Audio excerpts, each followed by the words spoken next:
Good evening, people. Welcome to Friday and to the films that I've watched this week. It's been a lovely week in terms of weather. We've had more nice days than not, and that is always nice. Sick of seeing rain. I want to see a bit of sun, and we have. Nice day. Let's hope we can film this before it gets dark, because it's Thursday night, 8:15 at night. Anyway, first film of the week was from 1990 called Mermaids, and it had Cher in it, and it also had Winona Ryder, a very, very young child, Christina Ricci, and Bob Hoskins. All about this family, which is Cher, Winona Ryder, Christina Ricci. They move around a lot, and they move to this Massachusetts town. They meet Bob Hoskins, and you could call it maybe a coming-of-age film.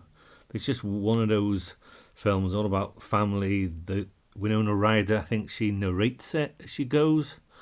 Drama, teen drama, and all that kind of stuff. But I liked it. I gave it a 6 out of 10. I thought it was solid. I rather enjoyed watching it. Then I watched Star Trek: The Motion Picture.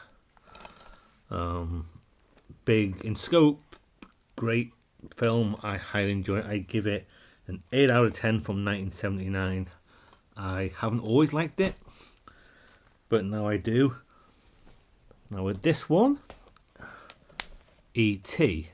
I had the regular edition of this many years ago, and then without even watching it, I bought the Steelbook. That is stupid, and it's a stupid thing to do. But E.T., everybody knows E.T.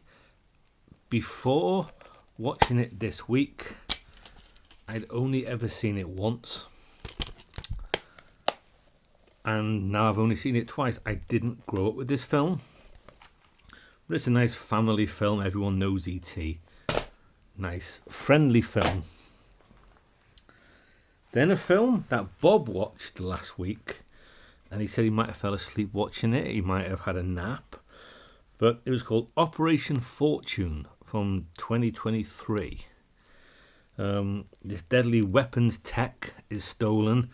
So Statham, whose name is something Fortune, puts a team together and they aim to go out and get it back. You've got Aubrey Plaza, who I know nothing of, as the computer tech wizard. And he's got some other people helping him out as well. But Statham and Plaza had great banter back and forth, and Statham has maybe 5-6 fight scenes, which I always enjoy watching Jason Statham kick ass. And overall, I found myself wavering between a 6 and a 7. Right, I gave it a 7 because when it was finished, I said to myself, I thought, self, you enjoyed that. So it gets a 7 out of 10. Now this one, most people have seen it. It's the thumbnail of the video. It's Smile. And the girl smiling, I know her from a TV show called Neighbours. But got this woman, she's a doctor. This patient kills herself in front of her, slits her throat, smiles. And then she starts seeing things and she thinks she's going mad. And it's a psychological horror that everyone's seen, I believe, from 2022. But it was okay. It was all right. I give it a 6. I won't spoil it in case no one's seen it, but it was all right. Nothing to write home about. Then this film, holy moly, Tank Girl. I don't know if this is some kind of comic or some kind of comic series, but 1995 Tank Girl. The world's gone to shit. Water is a prized commodity. Laurie Petty joins with these kangaroo men. Yes, they've had their DNA spliced with kangaroos to take down Malcolm McDowell, who's the bad guy who owns this water company. And lots of silliness, lots of over-the-top nonsense, typical of the mid-90s, and I give it a 4. I liked some of it, didn't like other parts of it, but it is what it is. Then must be a very low budget British film from 1980 called Dead Man's Kit. Lots of people in it, but the star is Larry Lamb.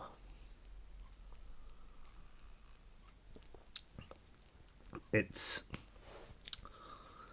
moves along. There's lots of running, lots of chasing going on.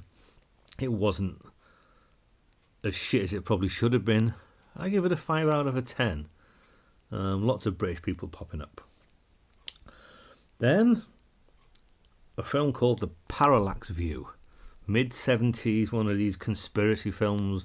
Warren Beatty is a reporter, delves into a shooting, and you know the kind of thing. 1974, Parallax View. Give it a 6. Well-made film. Every time I see the name Warren Beatty, I always think of Ned Beatty. And I don't know why. Then a film from 1979, which looks like it could have been in the 80s, The Warriors.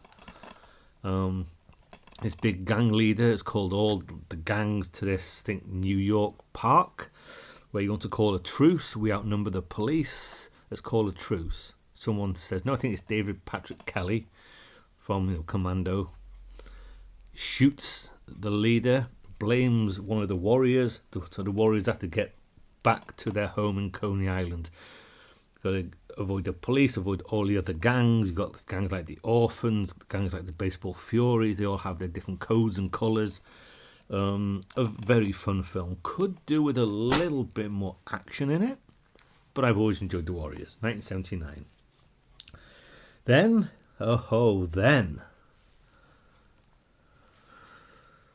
maybe it would have helped watching this film had I have drunk one of these.